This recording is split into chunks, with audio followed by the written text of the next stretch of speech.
मैं दिल का मरीज़ है, दिल 2 दफ़ा अटैक होया वे, कल परसों एंजियोग्राफी कराई ते काम ते जा रहे हैं। काम के हालात उहो जिहे ने, घर खर्चा वास्ते इस वास्ते उत्थे जा रहे हैं। 2 बच्चे दी डेथ सर्टिफिकेट है ने कि जिहड़े दे गए ने, ए मेरी रिपोर्टां हैगियां ने ऐलियां।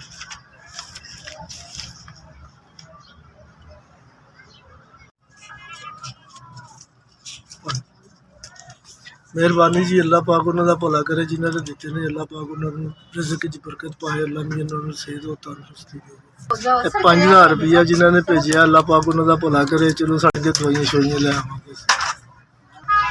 SBS उन्होंने मेहरबानी जिन्होंने पैसे पहुँचाए ने। SBS तुहाडी बड़ी मेहरबानी, तुसीं माड़े बंदे तक 5000 रुपया